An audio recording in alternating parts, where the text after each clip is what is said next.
Hello everyone, I'm very glad that you listened to my story. Please give me a follow and like the video if you enjoyed it. Feel free to comment and provide feedback so I can improve the sound quality. Yes, I will now continue the unfinished story. Chapter 42, Entanglement, 2. Chapter 42, Entanglement, 2. My father said he wanted you to take care of the family business. He was always fond of you, even when you were young. As for Lamarth and I, we are not talented enough to manage the business. If you spend too much time in martial arts, you would fall behind in other areas. He would not object it if it was in the past, but now the times are different. Regardless of how skillful you are in martial arts, a couple of guns would be enough to take care of you, Falia explained in her father's tone. Uncle wants me to take care of the business. Surprised by the comment, Garin questioned back, how is that possible? How is that not possible? My dad had already decided on this a long time ago. I don't care. I'm bad at studying and not talented in martial arts. My teacher said I have no potential. If I can't feed myself, I'm going to count on you. Falia hugged Garin's arm as she acted pettishly toward him. My father said that among the children in the younger generation, only you could succeed his business to ensure that it remains prosperous. In the hands of Lamarth or me, we would ruin the business in a few years. My uncle has high expectations of me. Garin was quite surprised. He had always felt that his uncle cared more for him than an uncle should, almost better than his own children. In his childhood memory, if Lamarth and Garin were ever in a conflict, Lamarth would, for sure, be punished. The favoritism shown was plain to see. This caused Lamarth to hold a grudge against Garin. He was extremely unsatisfied by the preferential treatment Garin received. Let's go, let's go. Falia dragged Garin by the arm. He could not help but follow Falia into the door. He had taken a few steps before a grim-looking, towering figure came out of the door, along with a couple of strangers. Are you Garin? The teenage boy wore a tight, white shirt with a pair of black pants. The outfit proudly displayed his muscular appearance. Garin stopped and glanced at the young boy. You are?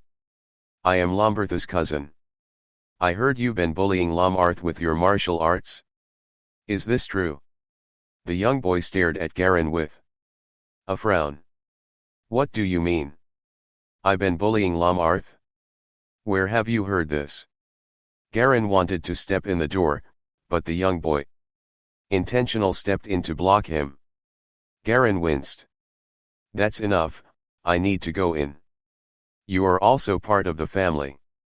It would be inappropriate for a stranger to teach you a lesson. I'm here today to educate you for my cousin. The young boy forcefully blocked the entrance to the door.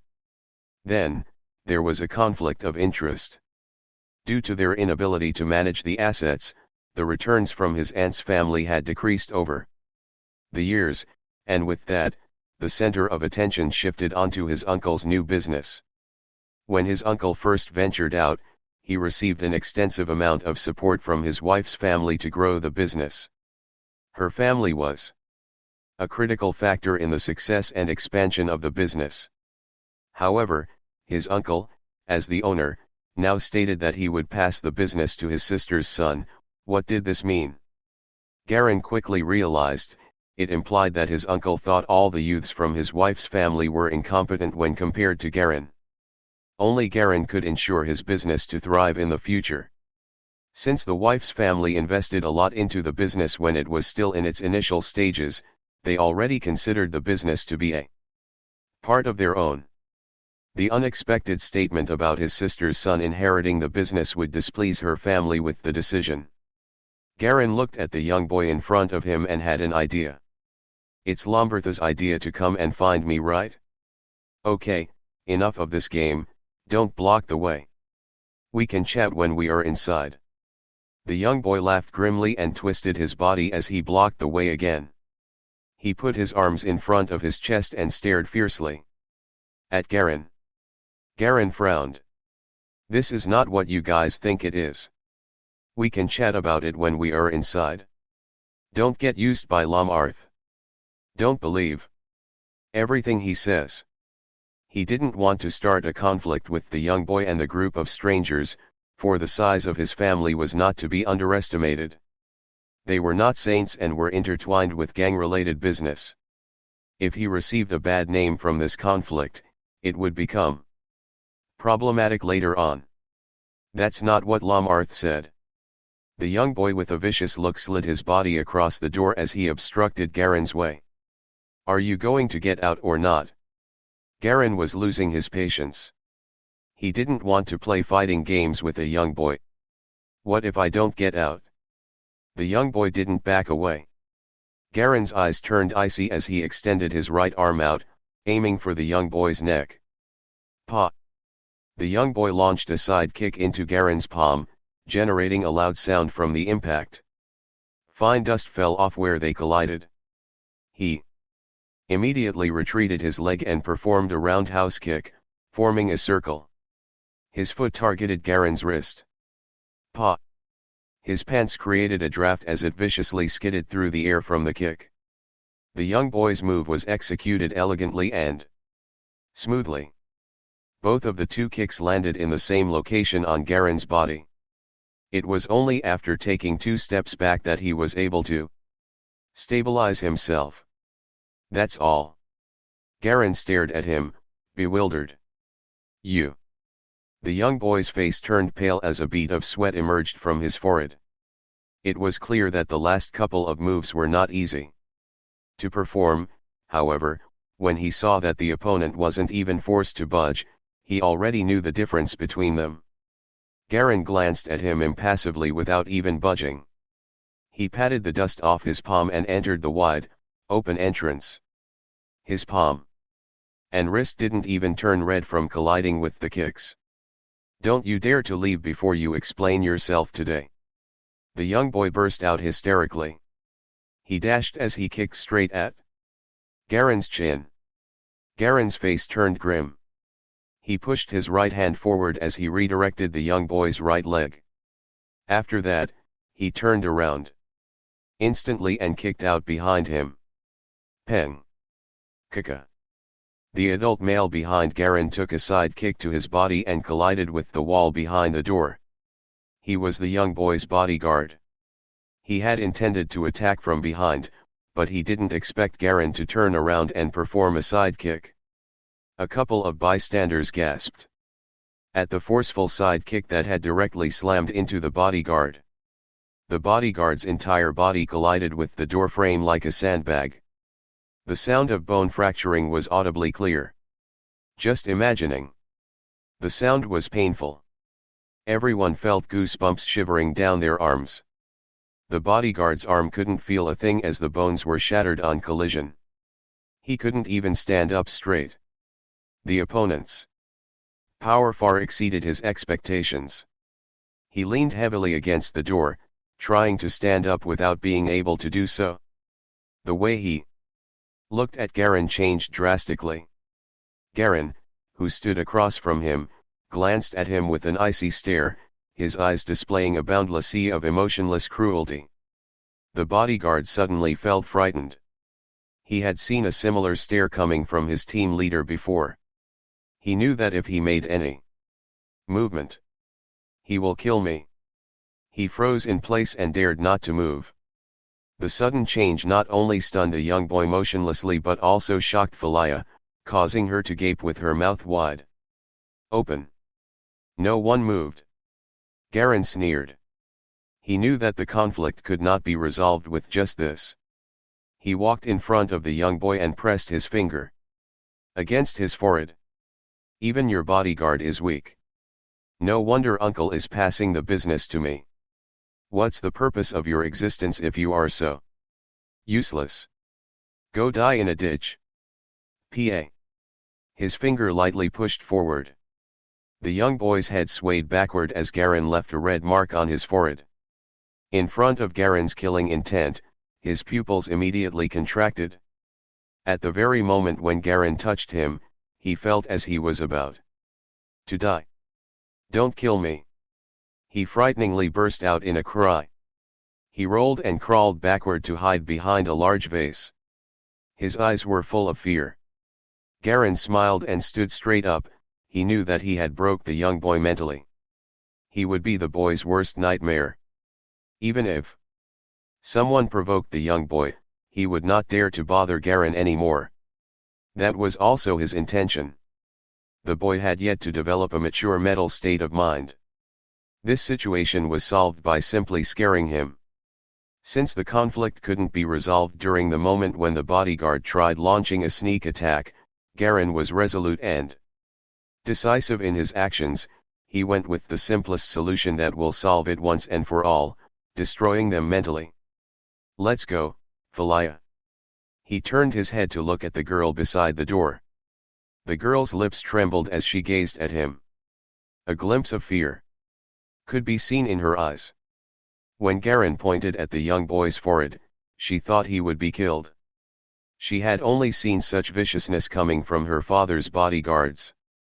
When she heard Garen's voice, she opened her mouth with a slightly hesitant voice. "Brother Garen, his name is Delazima. He is a professional martial arts practitioner who had passed the amateur stage. Don't tell me that he is a godlike combat grandmaster." Garen responded speechlessly. "He is part of the gang." Garen frowned. Falia nodded. "He is the leader of the Outer Province gang. You know pretty well. I heard it from my elders during the holiday season. You have to be careful. This is not just a conflict between the younger generations." Falia said worriedly. "Don't worry." Garen nodded. With the black jade disc in his possession now, he is growing stronger by the minute. Even now, standard pistols at a far distance would not be able to damage him. It is only with accurate shooting at close range that pistols would be able to threaten him. The conflict within the family has rules as well. "Don't worry too much, let's go up and see Uncle." Garen moved his neck around as it made a crisp sound. The internal conflict within the family permits neither the usage of gang forces nor dishonorable tactics. Most of the competition is based on timing in an honorable fashion. Otherwise, it would not receive the support from the elders of the family. He was not interested in his uncle's business. With his unique ability, he could easily develop his own business and it would only take time and energy. However, this was not his goal. Only with his power would he be able to achieve what he desired. As long as they don't cross the line, anything is negotiable. Garen licked his lips. Chapter 43, The Way, 1. Chapter 43, The Way, 1. Garen followed Falia to the 5th floor and discovered that the steel door by the staircase was opened, with a man in black suit and crew cut hair standing by the side. The man eyed Garen before asking, "You're Garen, right? Your uncle is waiting for you at the study." Garen nodded in return. He then changed his shoes, tidied his outfit and followed Falia to the study. After closing the door, fire crackled inside the chimney by the main hall, and the room was warm from the radiating heat. While passing the main hall, he spotted a girl with a red ponytail delicately sleeping on the couch in her white training robe. Garen laid his eyes on her and paid special attention on her arms and thighs before continuing to the study. There was a corridor between the study and the main hall, with sides filled with mirrors as clear as the sky. Garen stooped in front of the mirror and, from it, he saw his own reflection staring back at him. Purplish black short hair. Deep red eye sockets. Wearing a black t-shirt that barely covered his jam-packed body. With that slender figure of his, he couldn't help but give off a robust temperament. From the look of things, it was obvious that Garen had been spending time training. It was of great timing that it was during his puberty, causing him to look taller and stronger than before. Without wasting any time, Garin pushed open the study's redwood door. He saw 2 rows of bookshelves lying on each side of the wall, with a long blackwood table positioned in the center of the room. An old man with white hair and his uncle were sitting beside the table enjoying their coffee, and the air was filled by the aroma of their drink. Knock. Knock. Garin stood still as he gently knocked on the door. It couldn't be more obvious that his uncle had been gaining some weight. His thick black eyebrows wrinkled up, and he seemed to be piling up in his seat, caught up in his thoughts. He only turned his head towards the door when he heard Garin knocking. "Ah, Garin, I almost thought that you had forgotten me after not visiting for so long. What have you been up to lately?" Even Yang Er said that she hasn't seen much of you recently. "You're not still training at that dojo, are you?" Garin's uncle said while pointing at the seat across him. "Come take a seat, it's been so long since we had a conversation between uncle and nephew." Garin nodded and spent no time taking his seat. He gave a glance at the white-haired old man while sitting down. From his appearance, the old man must be at least 70 to 80 years old. He had white beard and white hair, and he was wearing a white robe. But what really captured Garin's attention was that, since the moment he set foot in this room, the old man had been eyeing him, seemingly troubled. Turning his attention away from the old man, Garin sat up straight and looked at the direction of his uncle. "Uncle, I heard that you wanted me to inherit your property. Is it true?" Garin asked, showing his concern. "Of course it is true," Uncle Anger answered as he arched his eyebrow. "This decision has been made since a long time ago." He gently tapped his fingers on the table, letting out a rhythmic sound. "How do I say this? How about this? I will tell you everything from the beginning. After all, I know that you are not the type of person that is interested in power or money. So, if I don't make things clear for you, I'm afraid you might not want to accept my inheritance."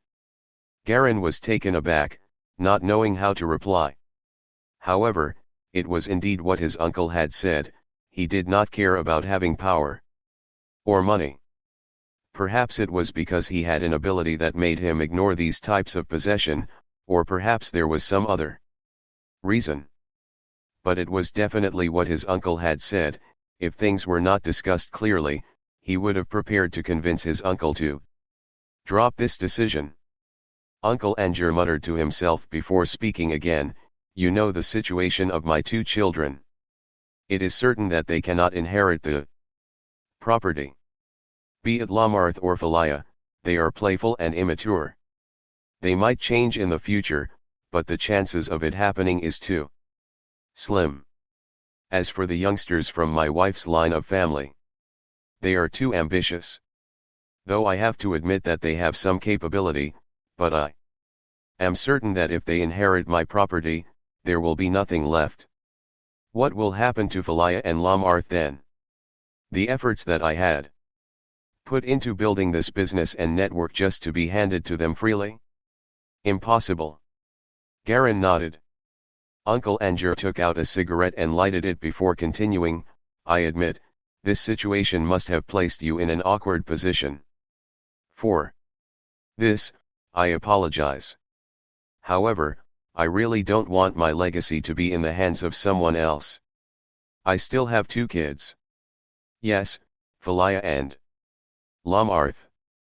Though Lamarth always makes me worry, but he is still my child, Garin." He stared into Garin's eyes intently. "Since you were young, you showed an outstanding talent of handling a business, and only you can help me stabilize my inheritance. I know that you have never yearned for what I have in life, but think about Falia. Even though Lamarth never managed to get along with you, but Falia has always liked you, right? You liked her too, right? I can assure your engagement with her." Garin was startled. He was almost speechless. He had never wanted to divert his attention on other paths, but, as of this moment, he didn't know how to reject his uncle. Moreover, looking into the current situation, It seemed like Uncle Anger was at the end of his road, only 40 years of age, yet he was already arranging his inheritance. Uncle Anger took a deep puff from his cigar. Not long after, white cloud starts gushing out from his nose. I know it is sudden, but I hope that you can consider this seriously. This time, he spoke as if he was speaking to another adult. Garin nodded. If this is your wish, uncle. Garin narrowed his eyes before continuing, it's just that, would you mind telling me why are you in such a hurry in arranging this? You are still well in your middle age. Won't it be too soon for you to worry about this? Uncle Anger seemed less tense, having known that his nephew did not reject him immediately. He took out a small scissor and clipped the cigar before holding it in his mouth. Then, he pointed at the old man. Naturally, I have my own reasons. Come, let me introduce you. This is my old friend, Adonis. He has been the guest of my house lately. And the one sleeping on the couch outside is his disciple, Winnie. You both practice martial arts, so I suppose you guys must have tons of common topics. Garin frowned. Uncle, you still haven't told me the reason, maybe. Before he could even finish his sentence, a loud thump echoed out. As the study's door was flung wide open, the three turned their attention toward the door, only to find Lamarth breathing heavily at the side, staring at Garin ferociously. Garin. It's you. It's you again. Garin frowned again. He wanted to speak, yet he was interrupted once again. Get out! Uncle Anger shouted. He stood up as he pointed a finger to outside the door. Can't you see that we are having a conversation? Get out! Lamarth was about to speak, but after seeing the expression of his father, he unwillingly slammed the door and left. While panting, Uncle Anger sat down and angrily shoved the cigar into the ashtray. This Lamarth is getting out of hand. Please excuse me, I have to teach him a lesson. In the meantime, why don't you two have a talk? You two should have some common topics since the both of you are martial artists. I am sure Adonis won't mind giving you some advice. Garin. He then stood up, coughed heavily, before going out from the study. A click sound reverberated as the door was slowly closed. Garin sat at his seat as he silently stared at the old man sitting opposite him. This old man had been eyeing him with a troubled expression since the moment he set foot in this room. Their eyes met, yet not a single word was let out. Young man, your art has drifted from the right path. Finally, Adonis spoke. The right path? Garin was dazed. Originally, he thought that this old man would tell him his relationship with his uncle, yet he actually decided to evaluate his art instead. To practice martial art is to practice mastering the heart. Your heart has been affected by your own strength, Adonis murmured. When the convenience of the strength becomes more apparent, you will be more accustomed to it, to a point where you can never get rid of it. And, when you base your art with it, you will only find yourself being a puppet to it. Forever living only to practice martial arts to get stronger. The old man stood up, walked to the window and looked down. Did you think that you can get a sense of security just by increasing your strength? Garin shivered. He raised his head to the old man and asked, what do you mean? Don't let your mind be distracted by strength. The strong will always be strong, and the weak will always be weak. Adonis shook his head and turned his direction toward the door. The door opened and closed, yet no sound was produced. Garin sat at his seat, his expression uncertain. Hula! He abruptly stood up, with his hands gently touching his chest. His muscles were as strong and as hard as a rock, yet the strength he had never gave him a peace of mind. Thump! The blocker Garin held in his hand was being kicked hard. From where he stood, a cloud of dust spread out in all directions. A series of blows were furiously struck on the same spot. Thump! Thump, thump, thump, thump. In an instant, 4 sounds overlapped one another.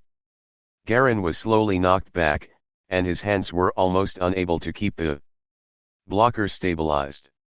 Senior Sister Darsha slowly pulled in her fists, letting out a deep breath.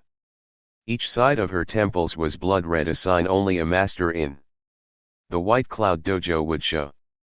Cooling down while pulling her fists, the color from her temples slowly faded. It's your turn, Junior. Darsha took the blocker off Garen's hand. It's now your turn to attack. Okay. Garen nodded. Both of them wore black robes, sparring on the second floor of the White Cloud Martial Coliseum. Thump. Thump. Puff. Like 2 specks of dust, they stood on the middle of the newly retiled brown-red floor.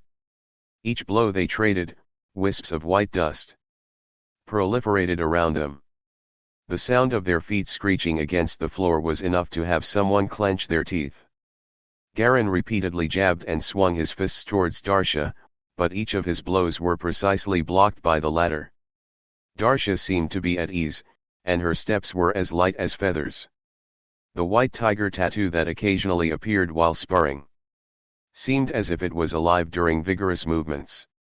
Her blood-red temple, with the sharp eyes that seemed to be smiling, gave off an unusually attractive vibe. After continuously sparring for 200 times, Garen was finally out of breath. He stopped what he was doing, took a few steps back, and breathed heavily. Huff. Senior Sister, can I ask you a question? It seems that you have something troubling you. Darsha smirked while walking towards Garen. Thump. She landed a hard kick on Garen's chest, sending him to stumble across the room. What you must do now is none other than sparring. Darsha stood while looking at Garen in disdain. Confusion, hesitation, indecisiveness, cowardice. Get it out of your head. You're wasting your time if you still live in your past. She raised her leg high off her chest. Her posture was similar to a crazed elephant and mercilessly landed it on Garen's head. Chapter 44, Direction, 2. Chapter 44, Direction, 2. Crack. The wooden board snapped without effort. Garen was finally able to roll to the side at the critical moment. He stood back up and solemnly stared at Rosetta. How can one strengthen one's mental fortitude, so he can act and achieve his goals subconsciously? Rosetta was surprised, then she started laughing as she shrugged her shoulders. Don't let the pursuit of power blind your eyes and fool your heart. If you are strong, you are strong. If you are weak, then you are weak. Someone must have told you this theory, right? How did you know? Garen was stunned again. What kind of bullshit theory is that? Rosetta sneered. I can't even count how many people I killed who believed it. So ignorant and so rigid. People who train using this trash theory will be trash afterward. She stretched her neck and flexed her lower body. Power is power. The more power you have, the stronger you are, and your mind and heart will be in turn cultivated by it. Invincible. Confidence is always the byproduct of invincible power. The strong minds were all created by the repetitive self-confirmation. Garen paused a little. So in other words, if I don't doubt myself and believe that I'm always right, then my mind and heart shall behave the same way, right? That's right. The smile disappeared on Rosetta's face. Her temples were getting so red that it looked like she was bleeding. Next, I will add some more power so you can really understand the meaning of it. Damn. Garen felt a chill. He knew that his senior sister was about to lose it on him. If he countered her attack directly, he wouldn't feel good afterward. Last time, if it hadn't been for his second brother, he would have gotten his ass kicked so hard by her that he would have ended up in a hospital. Without hesitation, Garen turned around and rushed away. It was his most practiced martial art style in the White Cloud combat arts. After all, bam! He stomped his left foot and in 2 steps leaped toward the staircase. He then jumped down it without looking back. He suddenly heard a subtle ear-piercing sound. A hand slowly touched him on the left shoulder. Its movement didn't make any sound. The hand seemed like it belonged to his lover, the movement very soft and gentle. Garin, on the other hand, was very anxious. He struck his elbow backward, and his arm shot out like an arrow, the elbow being the sharp arrowhead. This shot form was the form in the 4 forms that caused the most damage to the body, and it was the form that had the fastest speed and the highest burst power. With the help of special strength utilization techniques, any part of the body could be trained to burst out with power akin to a released arrow. At this point, Garin was only able to train one part of his body, his right elbow. Pia. His elbow strike was easily blocked.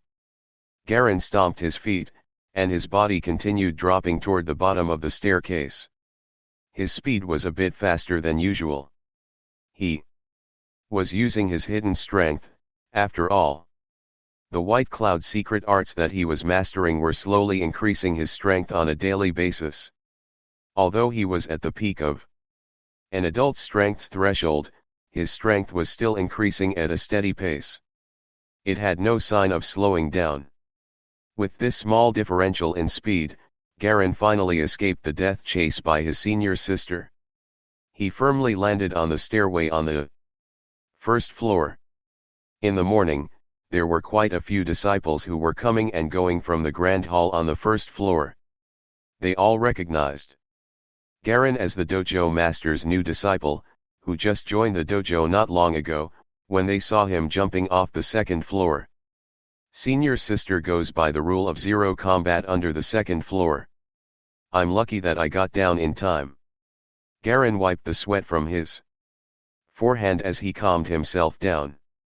The senior sister is the most dangerous practice opponent, but she did train my reflexes and reaction time.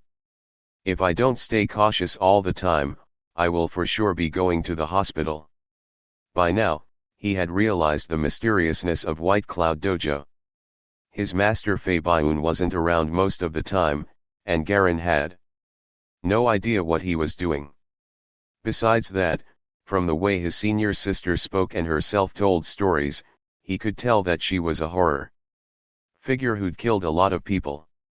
His second brother was actually a senior member at the Confederation's Combat Association, and he was one of the examiners for the advancement in the hobbyist levels. Garin heard that he also ran some underground businesses. So he was definitely a successful man. By all appearances. In terms of his third brother, he was the very definition of a kid from a wealthy and politically influential family. His father was the chief inspector at Huaishan City. This position was created by the Confederation to inspect all the government officials of the municipal level. It was on the same level as the mayor, which made his third brother's father one of the 2 most influential people at Huaishan City. On top of that, his mother was the daughter of a count, who was very well off. A few days ago, during practice, Garin's third brother somehow irritated senior sister and got beaten so hard that he had to go home to rest. Garin thought his own defense was tough and agreed to practice with senior sister without doing any research. But unexpectedly, after only getting hit a few times by her palms, he noticed that the injured places on his body had already swollen up. After fixing up his clothes, Garin called 2 people working at the dojo. He asked them where his master and second brother had gone. But as expected, they didn't know at all. Garin drank some hot water and cleaned the sweat off of his body. He decided to wander around the dojo, wanting to rest a little bit. Since he had the time. His body was getting stronger and stronger. The shape of his muscles was getting harder to cover up by his uniform. When he was walking around the field and such, other disciples of the dojo greeted and saluted him. Ha! He. In the middle of the field, there were 3 groups of disciples who were practicing white cloud combat arts together. These were the core disciples who were picked from the individual branches. They were all in white uniforms and were very focused on the training. Garin was relaxing his body, wandering around as he checked his potential meter, 155%. It has been more than a week since I went to the uncle's place. Now I have another potential point that I can utilize. I have to decide carefully on where I want to allocate it. He wasn't planning to use it on any technique. It would be a huge waste to squander it on an ordinary one. It would only make sense if the technique was very hard to master. But at the moment, he couldn't add the point to White Cloud secret arts nor the explosive fist arts. Thus, the potential point was better spent on his own attributes. Since White Cloud combat arts were the most essential foundation, Garin planned to completely understand and practice it form by form, and not use any potential points to jack the level up. He wanted to see if there were any differences between the techniques that he practiced to level and the techniques that he used the potential points to level up. He quickly schemed through his attribute pane. Strength 2.12, Agility 1.10, Vitality 1.35, Intelligence 1.5. Long-term exercises have increased my vitality by 0.01. My strength has also increased under the effect of White Cloud secret arts. However, I feel like 2.2 is the absolute maximum amount of strength that I can reach. Garin had a feeling. An intuition sent to his brain by his body. It was reaching the ultimate strength threshold, and even White Cloud secret arts couldn't increase it anymore. This ultimate threshold was the congenital physical limit. Everyone had their own. Looks like 2.2 strength is my limit. I'm a bit weaker compared to second brother.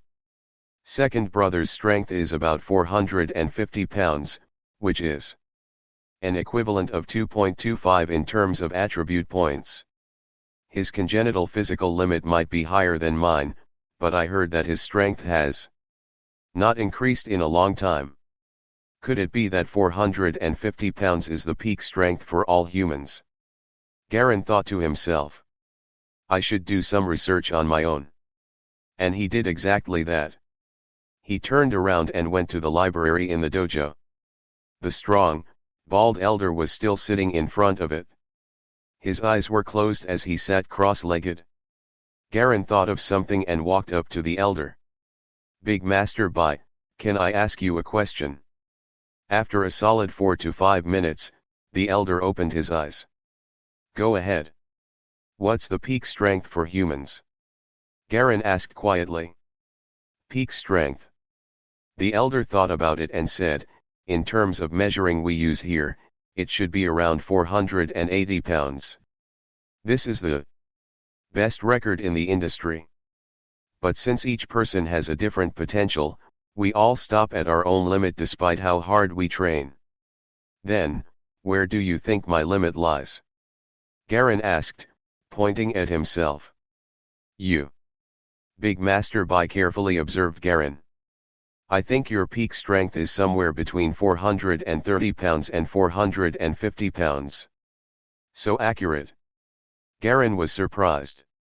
It was fortunate that his body grew a lot since he mastered White Cloud secret arts, and he was able to hide some of his strength well. Otherwise, this elder might have seen through him. After his body changed, his strength instantly reached the limit, and his skin's defense got a lot better as well. It was 1 time better than the elementary explosive fist arts. Without hundreds of pounds of strength, no one would able to pierce through his skin with a knife.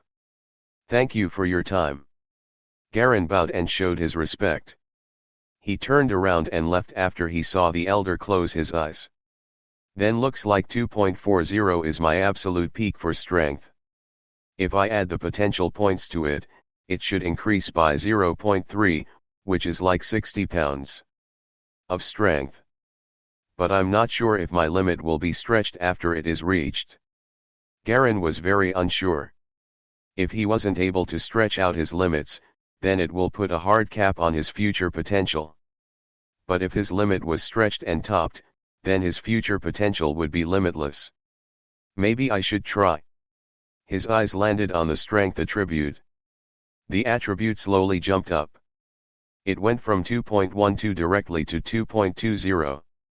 Suddenly, Garen's whole body became numb. It was as if all the muscles in his body begun beating in a rhythm, one identical to the rhythm of the beating of his heart. He felt that his temples were beating the fastest, as if some things were about to jump out of them. This condition only lasted for about a dozen seconds. Garen looked at his attribute pain after it stopped, and his strength had increased to 2.20. It didn't go above it, but a new symbol appeared behind it. He knew what it was by just looking at it once. So my vitality couldn't handle too much strength. Looks like I have to increase my vitality at the same time. The remaining 0.22 of the potential point that were left after the majority of it was used for increasing strength were allocated to vitality. The attribute for vitality instantly jumped from 1.35 to 1.57. After adding the potential points to vitality, Garen felt something warm inside his body, as if there was a furnace that continuously baked his internal organs. He could even vaguely hear the zzz sound that his flesh and blood made. The flow of the blood, the beat of the heart. Garen felt an additional feeling on top of those feelings, including the compressing of his lungs due to breathing.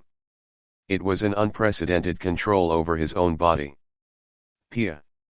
After a light noise, Garen was surprised to see the explosive fist arts that were on the elementary level jump to the intermediate level in his technique pain. Another aggressive swelling started within his body. Garen almost couldn't stand and walk normally. He could barely keep himself from falling by leaning against the wall. It was fortunate that no one was around to see him like this. He felt that a layer of invisible liquid was slowly secreting within his body. It came from his internal organs, traveled through the bones, muscles, skin, and covered the entire surface of his body. Chapter 45, Encounter, 1. Chapter 45, Encounter, 1. Garen fisted his hands as he leaned against the wall.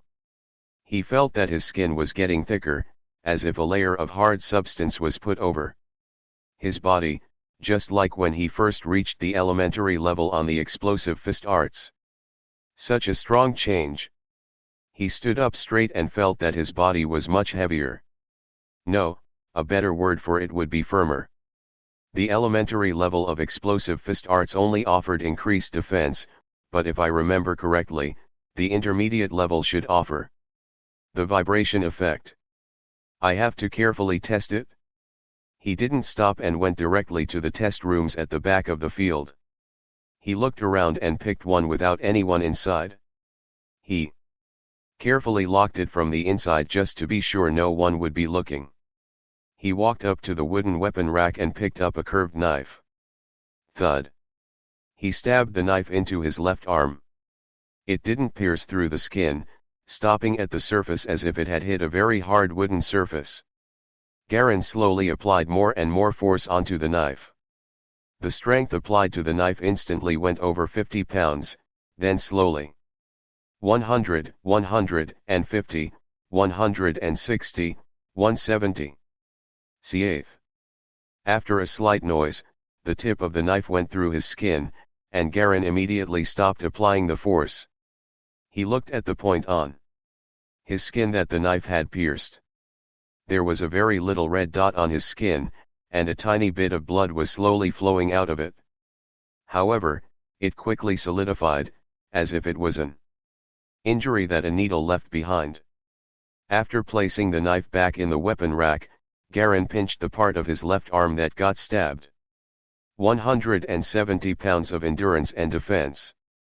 That means that as long as my opponent's strike with a sharp weapon has less impact than this, I won't get injured. But if the weapon is dull, then it'll be much easier to defend against. I think even 200 pounds of strength with such a weapon won't injure me at all. He rubbed his hands together, and they made a vague rustling noise, as if his hands were two rough metal plates. The martial arts at the White Cloud Dojo are very impressive. They must be on the same level as the Shaolin technique, Golden Bell. Cover an iron shirt. I will specifically test my punches next. Garen slowly walked up to a black sand punch bag that was hanging off of a rack. He lowered his back and swung his arm, throwing out a side punch. Bam! The punch bag swung around, not flying out too much. However, both the punch bag and the rack holding it up shook violently like there was an earthquake. For a time they vibrated aggressively, making buzzing noises. Garen drew back his arm and punched straight this time. The fist shot out like an arrow and hit the punch bag right in the center. Boom! Bang! The punch bag swung backward and fell to the ground with the rack. The dust on the floor was sent into the air, and Garen quickly covered his mouth and nose as he coughed. After a while, the dust gradually calmed and settled back on the ground. Garen squatted down and made some careful observations. The rack was made of metal. It was painted black and was nailed to the ground by long iron nails. Its bottom formed and shaped to secure it against impacts from all angles.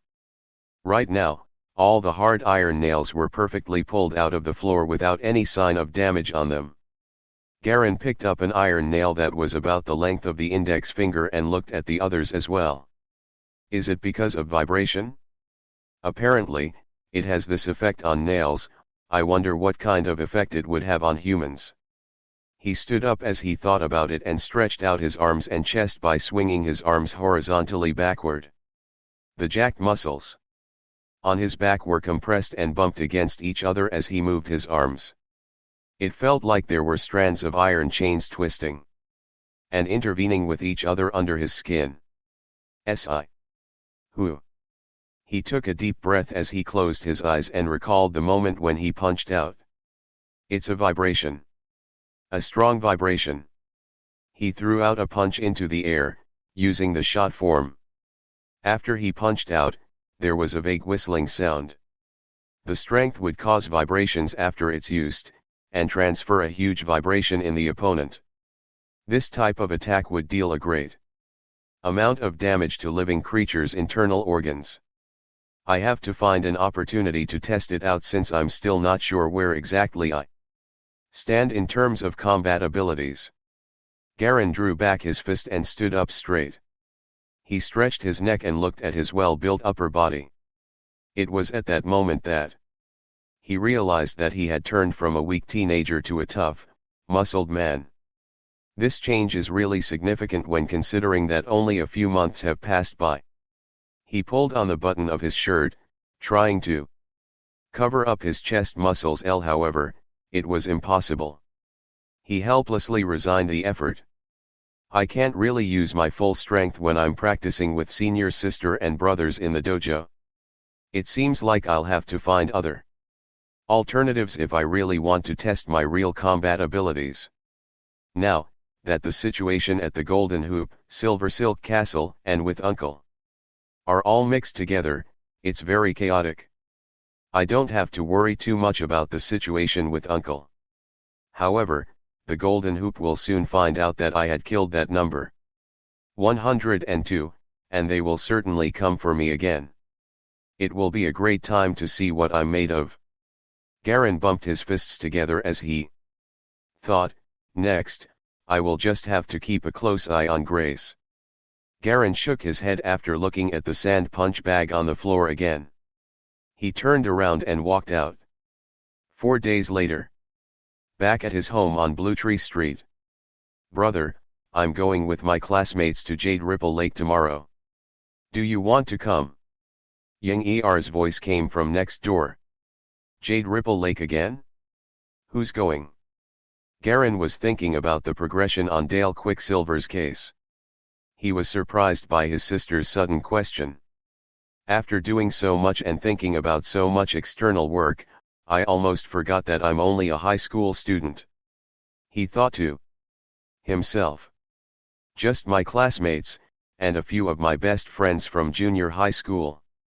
We are planning to have a grand barbecue at the lake, Ying. Answered as she combed her hair in the bathroom. What about Dad and Mom? They said that they're going to a dinner party, a celebration party put on by their company. They told us to solve our own problems and eat by ourselves. Again. Garen shook his head. He had nothing to say. It was something that was no surprise to him. He sat in front of his desk and started to work on the math questions that he had from school for the break. Temporarily, he threw everything that wasn't related to his student career to the back of his mind and focused on solving the math problems. Brother, are you going or not? Ying peeked her head into Garen's room. It's okay. You guys have fun, I'm not going to go, Garen answered casually. I'm busy with stuff. Suit yourself then. Peel your own almonds that are on the table in the living room. I'm going out. I have to prepare all the stuff that I need. Ying humphed at Garen as she left his room. She also intentionally stomped heavily with her feet on the floor and made loud stepping noises. Bam. Soon, Garen heard the sound of the closing door. Ying had intentionally slammed the door, too. Garen shook his head as he sat in front of his desk. So childish at that kind of age. She is still like an elementary school kid, he thought. Then he immediately went back to doing his homework. After a full hour and a half, he sighed as he raised his head. Although math is easy, there are just way too many questions. Looks like I have to spend some more time on it if I want to finish everything in one sitting. Garen closed his practice question booklet that he completed and stood up to rub his lower back. He looked at the clock on the wall, and it was 9:43 a.m. It's about time to go. After quickly changing into a t-shirt and a pair of jeans, he grabbed some money and a handful of almonds from the living room table, and walked out of his home. He quickly went down the stairs. But as he was about to get to the end of the staircase, he saw a white-haired elder slowly walking down the stairs in front of him. Garen slowed down and didn't pass him. The elder was wearing a delicate, clean black suit along with a black round hat, and held a reddish-brown cane in his hand. He was walking down the stairs one stair at a time. He seemed to hear the noise coming from his back and turned around to look at Garen with an apologetic smile on his face. After you. Garen recognized this elder as the one who lived in this building. He saw him on a regular basis when using the stairs. He smiled back and politely said, "Please be careful, and watch your steps. Don't injure yourself. I'm in no hurry, just coming out to exercise a little." The elder smiled as he watched Garen walk past him. The smile on his face got brighter and brighter. I've seen this little guy many times. He is polite every time I see him. This is rare to see nowadays. Garen felt like the way the elder was looking at him was very strange. He paced himself as he felt a little uncomfortable. After he left the residential area, he walked down Blue Tree Street toward the downtown. He saw ox carts passing regularly on the road. All were carrying bricks and wood. He could see piles of black ox feces on the corner of the road, and they smelled really bad. The human and car traffic on the streets was getting denser and denser as he got closer to downtown. Some of the perfume fragrance coming from passing girls and wealthy women who walked past Garen at the cross-section covered up the smell of the ox's feces. When he walked past a street that was full of stores selling clothes and accessories for women, he saw two familiar figures walking out of a jewelry shop on his left. It was Calidor and Aife. They were holding onto each other's hands, and Aife leaned against Calidor like a little bird resting on its owner. Both of them were wearing their school uniforms. Aife's was a dark purple dress, the bottom of which barely covered up her thighs. She also had some makeup on and looked even prettier than usual. Both of them saw Garen, who was walking by as well, and were surprised. "Garen, it's you. Such a coincidence to meet on this street," Kalidor greeted with a smile. He subconsciously coiled his arm around Ai's waist as he saw Garen, who was stronger, bigger, and more handsome than him. Garen smiled back and nodded as he glanced at Ai. "You guys are out shopping?" "Yeah, it is such coincidence. Did you guys just get here?" "We been here for a while already." Kalidor chatted with Garen casually, but his arm subconsciously tightened its grip on Ai's waist. Ai looked at Garen, who had changed a lot in the last couple of months.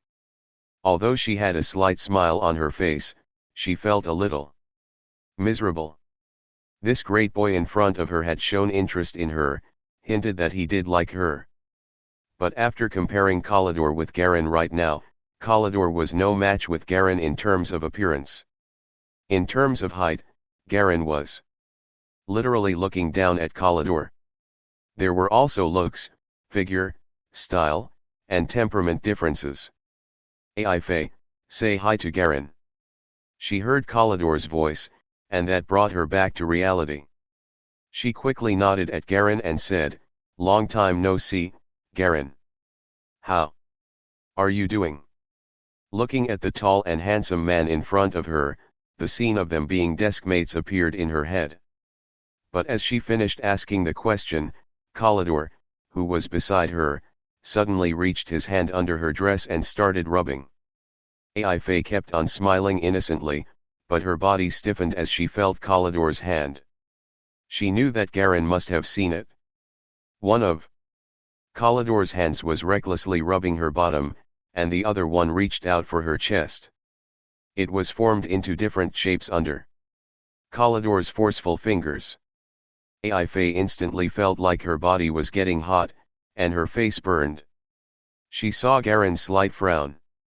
At that moment, she felt like she was degraded. This was in public, on a street with a lot of foot traffic in downtown. Kalidor had recklessly reached into her dress and dared to make it obvious. She didn't dare to resist. She knew what Kalidor was like. He was doing such a thing to directly tell Garen that she belonged to him. His temper wasn't that good if emotions were involved.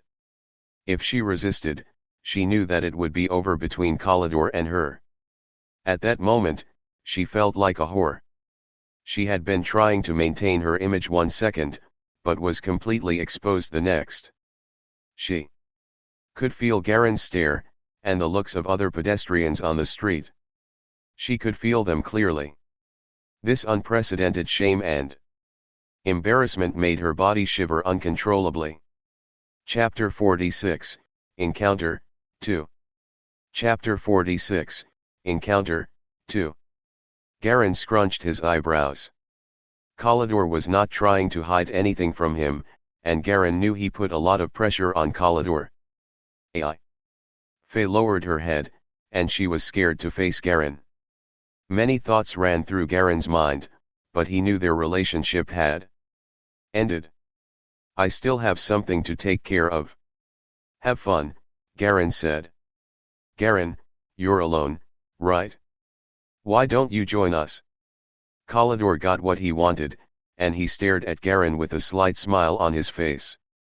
He patted Ai's butt with his hand, and it looked like he was trying to show his dominance. "Sorry, I have to go. I will talk to you later." Garen was a bit annoyed, and he hurriedly left the place. Leaving the two behind, he turned to a street, and a red car slowly stopped before Garen. From inside, Grace opened the door and got off the driving seat.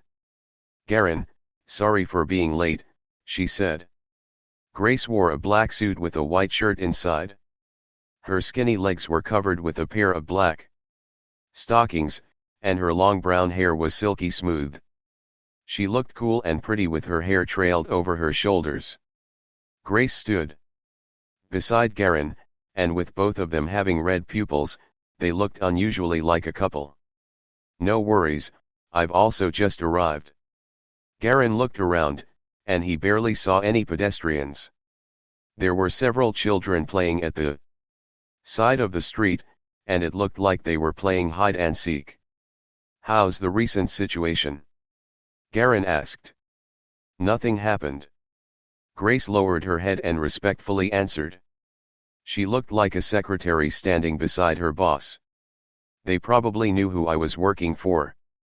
It's probably not a wise idea for us to meet in public like this. They will notice, she continued. It's fine. They will eventually know sooner or later. Actually, I wanted them to notice. I wanted to communicate with the golden hoop. Anyways, Garen said with a light tone as he rested his back on the car door. I am not alone, he added. Also, once they try to communicate with us, I can use Kelly as a cover to get in touch with Quicksilver. If they are not trying to avenge their members, they are probably trying to cooperate with me. Don't worry, even if they come to us, we will not be in danger. The golden hoop has been around for a while, and they should know how to approach an unknown opponent. Just carry a gun in case you have to fight, Garen said. Got it? Grace felt like the words he spoke were not from a 16-years-old high school student. She thought she was talking to a 30 or 40 years old man, and she had mixed feeling about this. Am I talking to a genius? Grace thought. She was an ordinary girl, and she trained very hard since she was young. Working for a gifted 16-years-old teenager left a bitter taste in her mouth. What? Get on the car and drive me to the antique shop. Pick me up at 4 p.m. and take me to the dojo after. Don't screw around, okay? Garen said. I know. Grace was a bit speechless. She felt like she was the teenager, and Garen was the adult here. I have a gun, she added. I know. I know. Garen brushed her off and got into the car. Grace did not know what else she could say, but she remembered how useless her pistol was when Garen jumped on her like a violent leopard, and she felt secured when she was with Garen. You should change your expression from time to time. You are young and cute, so why don't you at least try to smile? Garen asked. He sat on the passenger seat and relaxed. Now try it, smile, Garen said. Grace tried her best to smile, but she was not even sure if she was actually smiling. Never mind. My bad. Garen buried his face into one of his hands. Grace took a deep breath and told herself not to get angry, but she really wanted to kick Garen in the face. She started the car, and they disappeared by the corner. Kalidor and Aife walked out of a fast food restaurant by the side, and he pouted his lips towards the direction where Garen disappeared. You saw that? Garen never shows anything off. No one knew he had such a pretty lady with him, and he also had a nice car. Damn. That's $1 million car, Kalidor said. He was a bit jealous. His parents would never give him money to buy such a car. He also saw how the cool beauty followed all of Garen's orders. Kalidor turned back and looked at Aife. She wasn't as pretty as the lady that was with Garen, causing anger to boil inside him. Pa. Kalidor slapped Aife's behind. Hurry up. Let's go home. He was almost yelling. Aife did not say anything. She just followed Kalidor from behind. Kalidor's temper was getting worse and worse after he argued with his friends. Aife thought she was attractive enough to Kalidor, but she was not sure about that anymore. Aife watched Garen and the lady leaving as she felt lost. She was unsure whether she made the right choice, and she was also unsure whether all her efforts were worth it. She followed Kalidor down the street and disappeared by the corner. It was night. Garen sat in the car and Grace was driving. Silence filled the air, and the light from the street lights brushed their faces in light.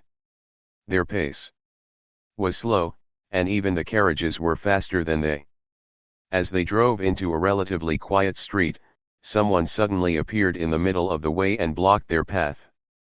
"Someone is in front of us," Grace said in a deep tone. "It's one of them." Garen opened his eyes and looked ahead through the window. There was a man standing in the middle of the road. And he looked thin. The man was wearing a gray-white coat, and his hair was short. He looked like a private detective. Grace stopped the car 3 meters before hitting him. Garen opened the door and got off the car. After asking Grace to stay put inside the car, he walked straight towards the man. He noticed the golden earring on the man's right ear, and it looked the same as the one number 102 had, but the man covered the number with a piece of white cloth. "Were you the one that killed No 102? The man spoke first. "I am here to represent the Golden Hoop, and I hope we can have a chat," he said. His voice was dry, and it sounded like he had not drank water for a long time. "What? I killed one of your members and you are just trying to have a chat with me?" Garen asked. He was surprised the man did not try to start a fight. "Well, you can compensate us in a different way, I believe. We have no intention of making our relationship worse, and we already investigated the incident that happened in the Dolphin Antiques. It was our mistake." He raised his hand and apologized. "Also, we believe that you and the detective are not good friends, since he left you behind at the Silver Silk Castle," the man continued. "True. There's no point in fighting each other," Garen said as he nodded. "I come in peace. We don't really care about what happened before." The man straightened his back and clapped. "Papa." Several strong men walked out of the alley after hearing the signal. All of them had daggers or swords in their hands, and they were all laughing. Those men quickly surrounded Garen and his car. "You can call me number 101. Although the organization asked me not to hurt you, number 102 was my best friend, and I decided to do a private test on you. I want to check if you are good enough for us to cooperate with you.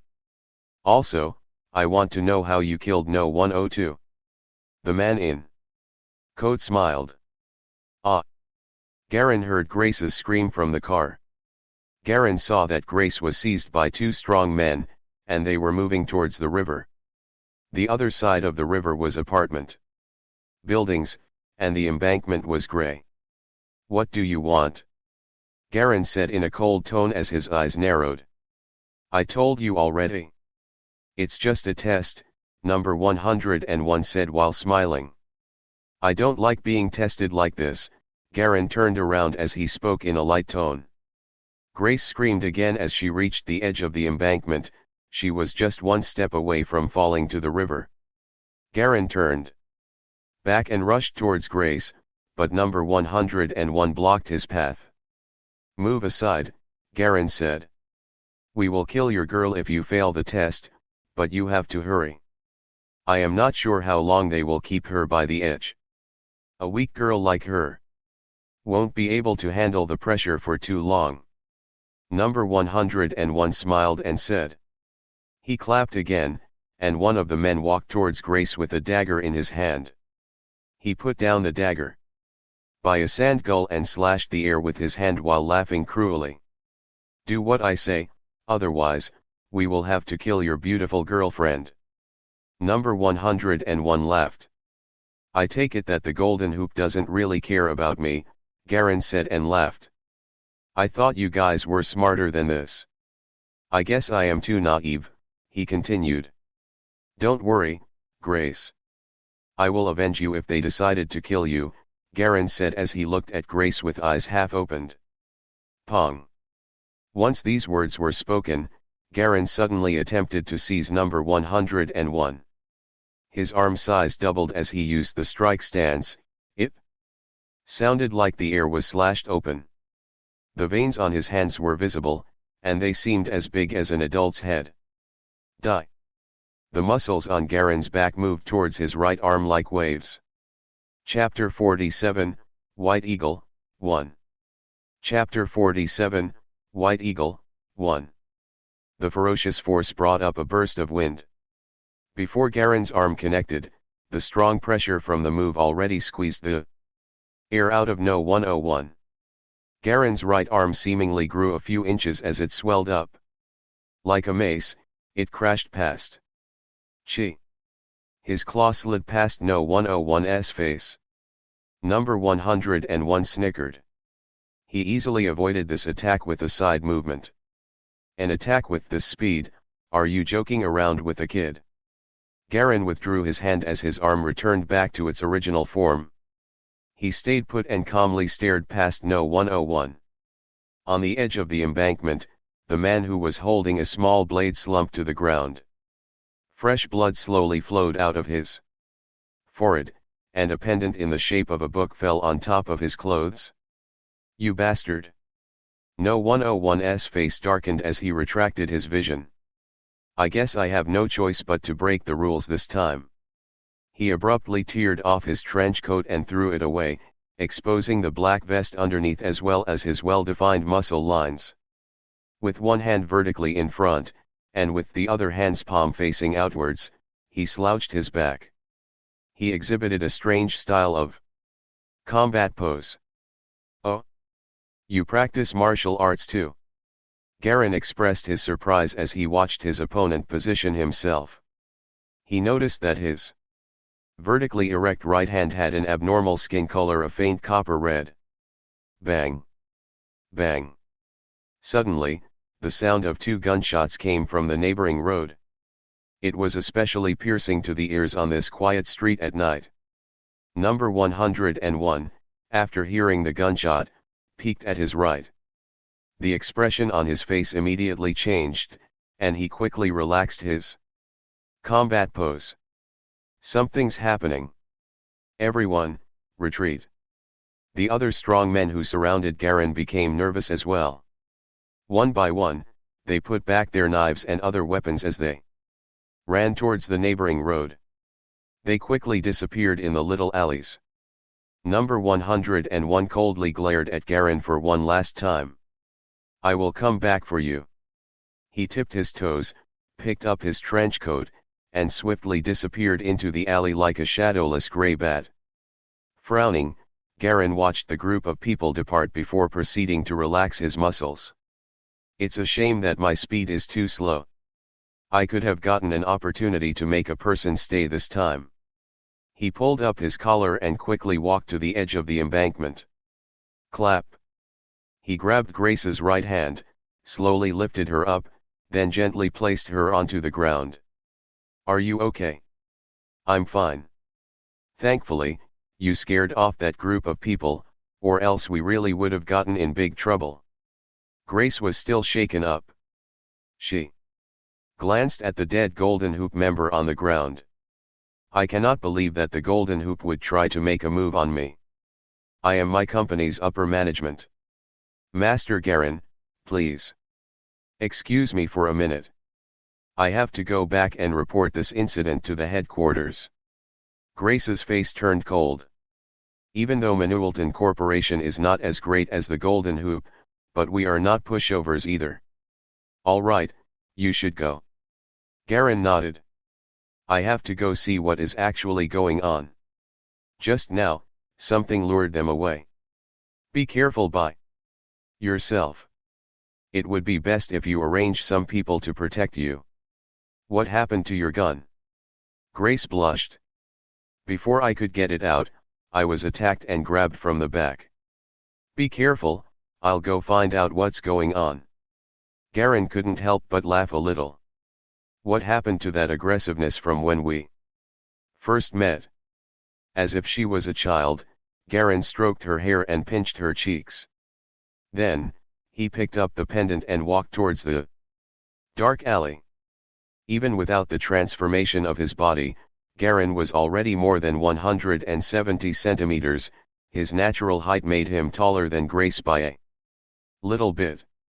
The way he treated Grace seemed very natural, and both of them completely forgot about their actual ages. Grace stood still and bit her lips as her cheeks turned even redder. I told you. Don't treat me like I'm a child. She quickly squeezed into her car and took out her gun from her purse. She then turned on the engine and drove towards the company. Garin walked along the sidewalk into the alley. Very soon, he heard sounds of fists pounding. Between each punch, someone whimpered and moaned. Catch him. Don't let him get away. Carlo passed out. God damn it, this guy's punches are strong. Be careful of the gap. Don't give him any opportunity. A group of men shouted at each other, it seemed like they were trying to attack someone. Garin stood in the shadows at end of the alley and looked in. On the muddy road, a group of men from the Golden Hoop organization surrounded two skinny youths. Number 101 stood outside of the circle and watched the fight with a cold expression on his face. He remained alert of any noises around him. On the ground were 3 to 4 adult men, all of whom seemed to have passed out from being punched in the head. Garin gasped as he estimated the extent of the injuries these members received. This level of strength is similar to the amount I used when I first killed someone. Could it be that all these casualties were caused by these two children? He moved his gaze onto the two youths. One was a boy, and the other was a girl. The boy was handsome, and the girl appeared innocent. They were only around 15 to 16 years old, similar to Garin. However, from the looks on their face, it was obvious that this was not the first dangerous situation they ran into. The two of them wore white sportswear. Their backs were against each other, and their stances in proper boxing stance. My father will be here to save me soon. The boy sneered out of his teeth. He won't let you off easy. Don't talk too much. Save some strength, the girl said in a quiet tone. On her waist, a black gun was tucked away. Number 101 chuckled and speedily walked forward. Let me do the rest. You guys make sure he doesn't run away. This fella here is the White Eagle's son. We finally captured him after much work. We cannot let our effort go to waste. He marched inside the circle and stood still. One hand vertically shot up as the other hand's palm faced outside. Then he slouched. He positioned himself in the same stance as before. Faintly, Garin noticed that his right hand turned even redder than before. It was as if his blood was congested, and his veins would pop at any second. Kid, I cannot believe you dare to fight me. You're courting death. If any part of your body ends up paralyzed, don't blame me. Cut the crap. Make your move. The young boy's body remained straight as he interrupted his opponent. Before he could finish talking, there was a snipping sound. A red shadow dashed across his chest. And his white uniform was silently sliced open. A red slash ripped across his wheat-colored skin. As blood started to spew. After the red shadow faded, it reversed back as No 101's hand knife. The boy's face whitened. When the red shadow dashed across just now, he sucked in air to tighten his chest. If he had reacted any slower, the knife would have cut open his stomach. However, because he inhaled too much oxygen too fast, he was having some difficulties breathing. His lungs felt like they were tearing apart. Silvica. Are you okay? The girl asked in a panic. Please be careful. He practices red hand fist. I'm okay. I dodged. The boy, Silvica, coughed a few times as he intensely stared at No 101. I have dragged on long enough. Number 101 positioned himself in the same stance again. What I just did was a warning. Now, I will cripple your right arm. His black pupils gradually turned cold as murderous intent flashed across his eyes. Snip. Snip. Snip. After 3 soft sounds, Silvica staggered backwards and quickly dodged 2 slashes from the hand knife. The third snip landed on his Right arm, and red blood quickly dyed his white sportswear. Nice dodge. Let's try it again. Number 101 was getting angry. Die. His right hand violently shook, and, like a chopping knife, he aimed for the young boy's limbs. Within 2 seconds, he slashed 4 times. With every slash, the speed increased, and only red shadows could be seen. The 2 youths backed off even more. Snip. A street light made of stone was hit. With a bang, its concrete base was destroyed. Another series of snips rang out. The boy's right leg could not dodge fast enough and was slashed open. He stumbled and could no longer stand up straight. Silvika, the girl screamed out of worry. Garin stood in the shadows. He was planning on stepping out, but he decided to draw his extended leg back. The White Eagle? Is that the guy with Dale Quicksilver? If it's that guy, then it's a bit troublesome. I cannot let them see my real face. He observed his surroundings and took a deep breath. Bang! Another punch landed on the right side wall of the alley. A bowl-sized bulge instantly appeared as gigantic pieces of cement were shot off. Garin grabbed a piece of cement and squeezed it, causing it turn into a handful of dust.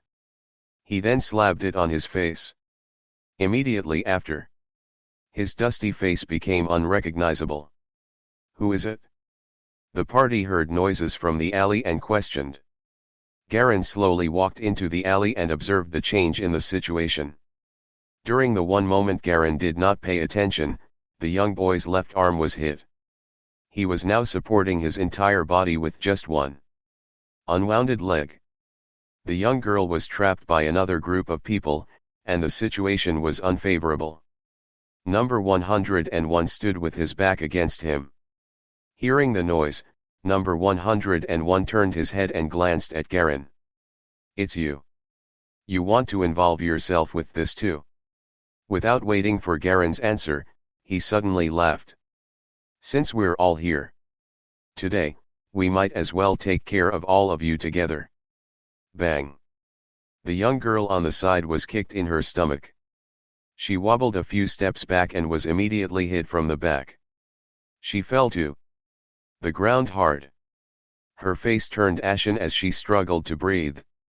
The gun tucked in her pants had also shook loose in the process. Eve! Silvika screamed as he kneeled down on the ground with one knee.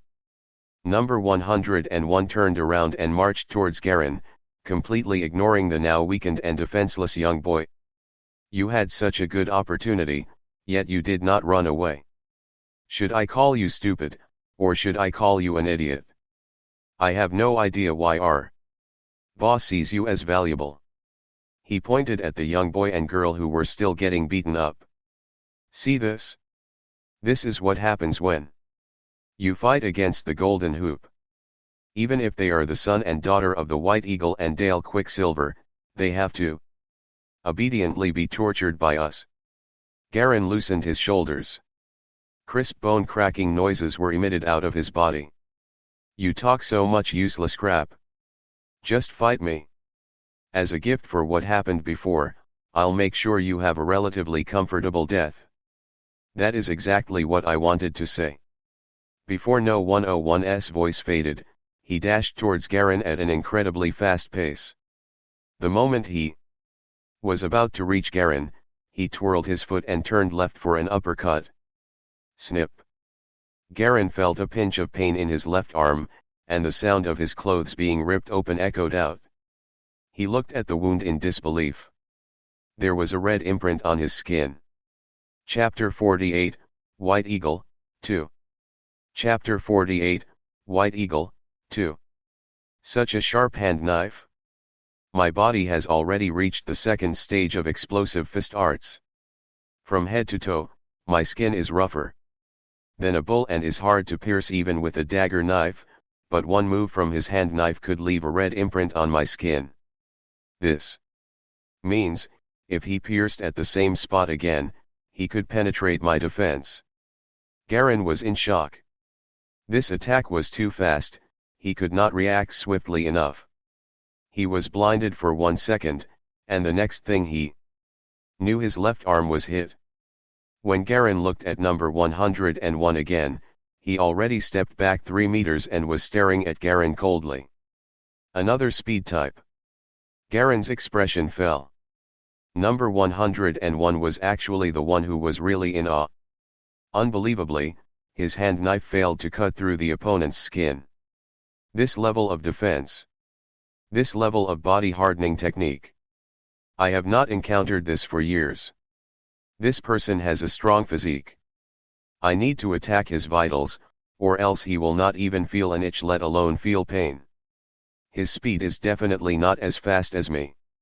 I could run around and test to see which area is his weak spot. After making a decision, number 101 again stood in his attack stance. He pushed himself forward with one foot and dashed toward Garin. His right hand knife, instantly turned into a red shadow and disappeared before him. Snip. Garin's right arm was also hit. He extended his arm to grab the opponent, but he only grasped onto air. A pinch on his back immediately followed. He was deeply stabbed. Die, he bellowed. Both of his arms roused as his muscles expanded. Swing form. His two arms, like two elephant trunks, flung to the right side and formed into a rotation posture. Hiss. Garin circled on the same spot, but the two arms he was swinging failed to land. Below his feet, his boots scratched out a clear black circle. The agitated air around them from the fight blew in all directions, forming a gentle breeze. Number 101 backed up another 2 meters. He had taken a short break before he threw himself forward again. The red shadow flashed and ruthlessly stabbed Garin's lower belly. I will find your weakness. The hand knife slashed upward and ripped open Garin's clothes. Bang. Garin's two arms again failed to grasp onto anything.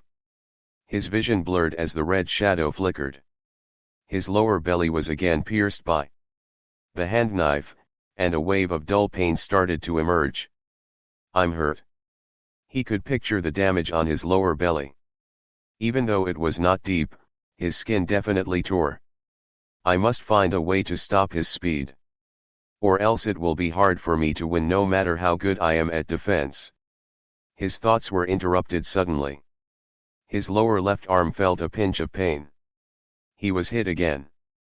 F***ck. Garin was getting angry. If only I had practiced my shot form to a point where I could utilize it however I wish. You bastard, kill yourself. He viciously threw a punch. Crack. Number 101 dodged. His fist hit a wooden board instead. The wooden door from a closed shop on the side of the road was punched through. Yellow wooden dust spattered everything. Bam. Another loud noise. Garin missed again and instead smashed a rock wall. A bowl-sized crack bulged in. Is running away like a bug the only thing you can do? You goddamn monkey. Garin yelled angry as he threw another punch at No 101. He dodged easily by lowering his head. Pain shot up his right wrist. Garin was getting even angrier. You goddamn gray fur monkey. Boom. He missed a step and landed on the concrete, and instantly, a little hole formed. He swung both of his arms and hit the lamppost number 101. Was hiding behind. Crack. The thigh-ticked concrete lamppost shook after the swing form punch. From its center, thin cracks began to form and spread. Small chunks of concrete flung off the post. Everyone around them was silenced. More than 10 of the Golden Hoop members were shivering like cicadas. Looking at Garin's bare, like destructive behaviors, their legs felt weak. A few of them were already hidden in obscure spots, ready to run away from this place. The two youths who were still circled watched the fight between Garin and number 101 in awe. This person's physical abilities are too strong. Silvica mumbled, his muscle defense is horrifying. His body is completely fine after hitting a concrete post. This is terrifying. The girl Eve had secretly sat down beside the boy when the others were too busy being shocked. This person seems to be the rival of the Golden Hoop. His strength and defense attributes are way too strong. He probably practiced some sort of body hardening technique or other forms of arts. Too bad his speed is slow, he cannot move fast enough to catch up with his opponent. We better hide for a while then run away when we see a chance.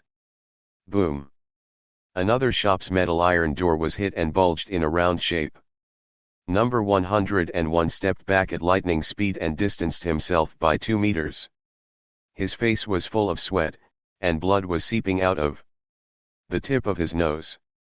It was scratched by a splattered cement piece. His chest was violently moving up and down, and his lung was gasping for oxygen. His sweat was rolling into his eyes, but he was too afraid to wipe it off. He gazed at Garen in a deadly stare, terrified that the opponent would find a chance to attack. One punch. His heart was pumping intensely, a reaction to his need of blood. If he hits me with one punch, I will die. Number 101 concluded. What's wrong? Gray-furred monkey. Garen inhaled deeply and walked forward with a cold smile. Are you done already? But I haven't used up all my strength. His two fists bumped each other, creating a clashing sound similar to two pieces of wood hitting each other. It was as if his fists weren't made out of skin and bones. Bang! Suddenly, a gunshot reverberated through the night sky. Everyone fell silent. The boy and the girl covered their own mouths as they watched the situation unfold before them. Members of the Golden Hoop were also observing the scene with a dumbfounded face. Number 101 had a cold expression on his face. He slowly let go of the silver gun in his hand. White smoke was still dancing around the muzzle. Sorry, I'm not merely a martial adept. Garen lowered his head and stared at his chest. There, a clear and charred bullet was stuck in the left side of his chest where his heart was. Snap! He covered his wound with his hand, and his fingers buckled around the bullet. A yellow bronze bullet fell to the ground, creating a soft noise. Hiss! Everyone held their breath one by one in astonishment. He blocked a bullet. Silvica watched with his eyes and mouth wide open. Did I see it wrong? No. No. The girl Eve was also in shock. She had no idea how to react. I have heard that martial adepts who have reached the peak stage of martial arts were not scared of guns. But you mean his martial arts skills have reached the peak? No, that's not it. This person's body hardening technique is too horrifyingly strong. Eve swallowed her saliva. Her voice was shaking because of how surprised she was. You bastard. No 101's whole body was shuddering. His expression became twisted as he staggered back even more. Bang, bang, bang, bang. Then it was just the clicks of an empty gun. There were no more bullets. No 101's face was pale. He still crazily pulled the trigger. Garen looked down at the 5 holes in his chest. He flexed his muscles, and the 4 other bullets were squeezed out and fell to the ground. This is it. He fiercely marched forward. After a dull sound, he flung forward, and with one punch, his fist landed on number 101, who was still pulling the trigger continuously. Bam! No 101's head exploded like a watermelon. His brains splattered out and formed a perfect fan shape behind him. Because of that 1 second of distraction, number 101 wasn't able to utilize his speed. On top of that, he was already exhausted from the fight. Before, he did not have enough explosiveness and was therefore knocked out with one punch. He exploded. A member of the Golden Hoop was shaking from head to toe. He stepped backward. Ah! Everyone screamed. Every member of the Golden Hoop scattered and ran away. The girl and boy watched every moment of the fight. They were in complete disturbance from the bloody scene before them. "Don't look." A giant hand gently covered their eyes. Garin withdrew his fist and calmly looked at number 101 who was on the ground. "I killed someone again." This was not his first time killing someone. After his first accidental kill, he felt like his view on life became foggier and foggier. "Every time I see those around me with soft necks and other weak body parts, I realized that if I'm not careful, I can gently squeeze, and life will fade away. Humans have been living so peacefully in such weak shells. Just like ants, even though they are weak, they still have a division of labor." He could feel that there was something strange happening to him. "Young man, that was not true martial arts." A deep voice appeared from the side. Garin turned his face and saw a pair of clear black eyes. "Your fist techniques, they have entered the demonic path." It was a healthy-looking young man with golden locks. His short hair was like a burning gold flame, prancing in the night wind. The young man was wearing all white. His two hands covered the children's eyes, and he was staring at Garin intensely and calmly. Demonic path. Garin froze. He looked at No 101's headless corpse. "Someone did once say to me that my martial arts have diverged from the righteous path. But what is the righteous path? What is the demonic path? Who draws the line between them? To pursue strength unscrupulously is the representation of demonic." The blond man turned the children around and stood up. "Martial arts were a terrifying murder technique created so humans could fight against creatures that were stronger. It was not meant to be used between the same species. It was not meant to hurt and kill species of your own." "I was defending myself," Garin composed himself and said softly. "But you had no need to kill him. You could have just wounded him so you could control him." The girl Eve suddenly turned around and screamed. "Eve! Don't anger him." Silvika shakily grabbed the girl's arm out of fear. "The martial art you used was created purely with the intention of murdering others." "Who is your teacher?" the blond man asked. Garin did not answer. He simply stared at the three of them, then walked into the alleyway he came from before disappearing into the darkness. The blond man observed the scene around him. Suddenly, his gaze froze when he saw the concrete lamppost that was almost broken into two. This fist art. Behemoth Gate. An image appeared in his mind. He suddenly remembered the silhouette of the devious and horrifying woman he encountered a couple years back. The woman's naked back had white tiger tattoos that seemed to be roaring. The tattoo was so vivid it was as if the white tiger was going to lunge in his face. "In the future, don't provoke that person," the young man returned to reality and whispered to the two children. Chapter 49, The Fundamentals, 1. Chapter 49, The Fundamentals, 1. Dawn. Garin was strolling alongside the street next to the river wearing his black coat. On his left, sounds of river colliding against the bank could be heard. The midnight wind blended itself with the gloomy surroundings. One cannot help but to feel as if winter was just around the corner. Garin had his hands inside the pockets of his pants while strolling, the coat masking the torn shirt that he was wearing inside. He unbuttoned his shirt and looked down on his chest, only to find the red mark on his exposed skin slowly fading away. His hands reached to his stomach. Still can't shake off the pain. At the corner in front of the street, an old lady appeared in her gray gown, gently pushing her cart. On her cart stood a cylinder-shaped black container, and on the container's surface were the words, "To you and milk." A girl in a thick white fur coat rushed over to the cart. She took out some money and gave it to the old lady. In exchange, she left with warm milk in between her palms. Garin tightened his shirt due to the decreasing temperature around him. He too hurried towards the old lady. "Can I have one, please?" "Of course," the old lady answered. Her face wrinkled with age, so was her skirt, but she looked surprisingly neat. She took a small yellow cup from under her cart and put it under the container.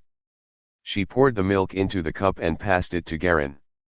He gave the old lady 2 yuan, carefully holding the cup in his hands, and headed off to the ark just by the corner. The billboards at each side of the closed shop had coincidentally formed an enclosure that prevented the wind from blowing onto Garin. Garin laid his back against the wall, looking at the milk cart that was going further away from him. Every now and then, residents came out of their houses to buy milk from the old lady. She handed them their drinks, they handed her the money, and she continued her journey. The scene of him bursting number 101 with one blow recurred in his mind. I've murdered again. Garin closed his eyes, seemingly stuck in recollecting his thoughts. I was born with a talent that none others have, the ability to swiftly cross the gap others spent years to build. But is it a blessing or a curse? Because of this, I have no progress in sculpting my heart and soul. Abruptly increasing strength, causing my desires to be set loose and spiral out of control. Is this what I'm facing? Am I going down the righteous path or the demonic path? Coming back from his senses, he immediately discontinued his thoughts. He took a sip of the warm milk, the vapor from the drink steamed onto his face. The rich aroma of the milk seeped itself into his nostrils and left him feeling oddly satisfied. The fight with Golden Hoop 101. It was obvious that my speed could not match him, but my strength and defenses were enough to endure his hits. It didn't matter how many blows he laid on me, one blow from me was enough to seal the deal. Which was also one of the perks of strength-based fighters. Even then, my combat techniques are still not up to class. If my techniques were